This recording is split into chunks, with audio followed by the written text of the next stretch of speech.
Hello and welcome back. In this module, you'll learn the importance of implementing your action plans as well as taking action in order to manifest your goals.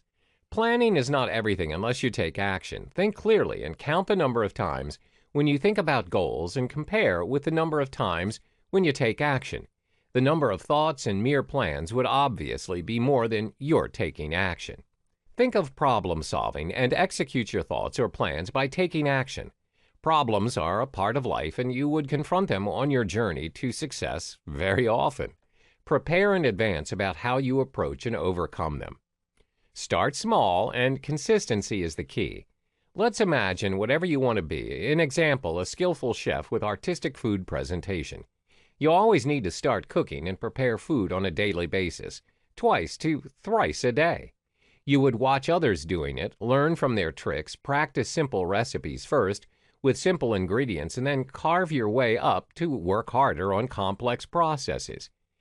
The simple early steps in taking action. Let's assume that you've determined the steps of taking action for a plan or a goal. The first step is to jot down a goal and write down the plans for execution in simple 5 to 7 steps. Secondly, you need to be a critic of your own plan because there's no one so desperate to achieve your goals other than you.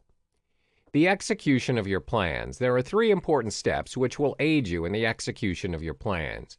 1. Ensure your plans and goals turn into action. 2. Plan the sequence of your actions. 3. Start one habit at a time. 4. Write down your plans. First, make sure your plans and goals turn into action effectively, for efficient progression needs to be done gradually and in a consistent manner. Look cautiously at the lists and things you have in your action plan along with management plan as a backup. A few commonly matched examples are low financial resources, less time and energy or attention, and interest. All these are highly demanding, but you have to brainstorm solutions as a management plan. For instance, plan your savings and start to save money from now. Ask a friend's help, listen to a motivational speaker, and so forth. Secondly, ensure and carefully plan the sequence. Identify which plan would be implemented step by step and with grace. The orderly structure and points from which action needs to be taken by you is of the utmost importance. Sequence matters when you're planning to execute a long-term goal or plan. Long-term plans always have some systematic steps and orderly management, so you have a more realistic approach in achieving your goals. Prioritize and pick one goal that demands urgency and which you're able to execute immediately. In this stage, immediate goals are the focal point. Bring all steps of the goal together and analyze them as an overall task.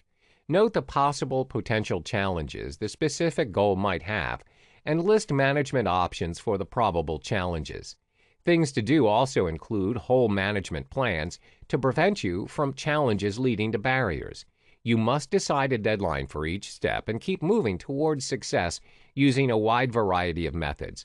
A blend of different activities never lets you down. The third element in the execution of your plan is to start one habit at a time.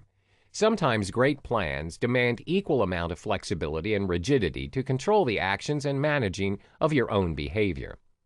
The fourth step is to write down your plans. An American psychologist claimed something effective about writing down your plans to attain a clear idea on where you're headed.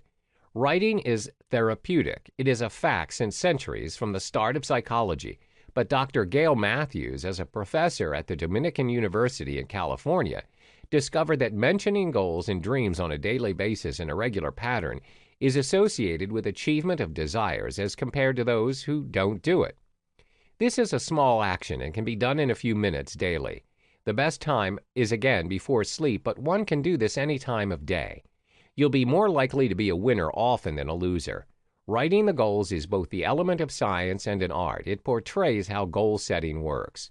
The principle is based on how the brain works. Neuropsychology stands here and presents 2 brain sides connected and wired electronically by corpus callosum. Left side as imaginative to let you think, and left hemisphere as literal makes you plan and act by pushing down the dream signals via spinal cord to all your body parts. Writing activates the left side. The logical brain turns it into consciousness by lighting it up under each cell of our body, saying, "I want this and I mean it," shifting to "I will achieve this." The whole experiment throws you in a pool of clarity. Absorb the most from this well of goodness. Human imagination is endless. No doubt it focuses on bad more than good. While we start taking action, for instance, would you face success or failure? What are the chances of your losing? But now our main focus is, and center of attention is, if something would not work, what would be the reasons and how would you improve the situation? How to increase the chances to win and be a better version of who you are? How to act effectively and efficiently?